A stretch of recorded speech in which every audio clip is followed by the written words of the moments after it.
સ્વાગત નિવાસ મને જૂનો ધંધો મારા ફાધરનો છે. મારા ફાધર બી અત્યારે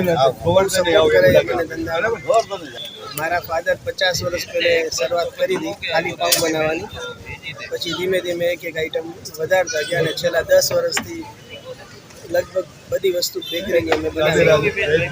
આજની તારીખમાં મારા ફાધરની 84 યર્સ કે 85 યર્સની ઉંમર છે.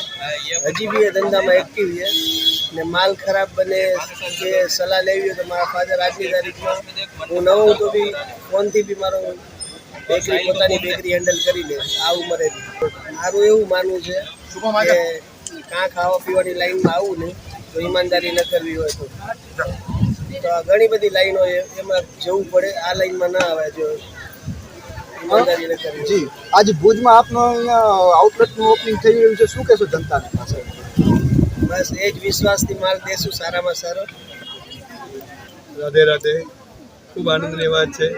ગૌરજ સમય એટલે કે જ્યારે ગાયો ભગવાનની કૃષ્ણ ગણમાંથી પાછી લઈ આવતા ગોકુળ ગામમાં એ સમયે જ્યારે ભુજના લોકો માટેથી કચ્છનું પાટનગર ભુજ એના માટે થઈને આજે ન્યૂ મોરલીનું જ્યારે ઉદ્ઘાટન થઈ રહ્યું છે ખૂબ આનંદની વાત છે. ન્યૂ મોરલી એટલે કે અંજારમાં વર્ષોથી ચલાવી રહ્યા છે.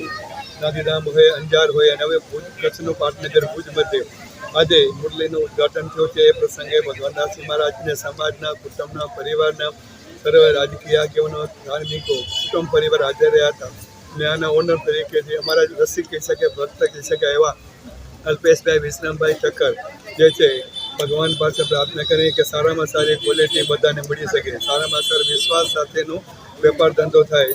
એ આ પ્રસંગે એક મહંત તરીકે અને એક સંત તરીકેની ખૂબ ખૂબ શુભકામનાઓ પાઠવું છું. આપના ચેનલના માધ્યમથી મને વિશ્વાસ છે કે ચોક્કસપણે ન્યૂ મુરલી એટલે કે અમે તો વર્ષોથી એમની સાથે રહેલા છીએ અને અંજારમાં પણ ચલાવી રહ્યા છીએ. ત્યારે આ પ્રસંગે એમને ખૂબ ખૂબ શુભેચ્છાઓ પાઠવું છું અને રાધે રાધેની સાથે જોઈ શકું.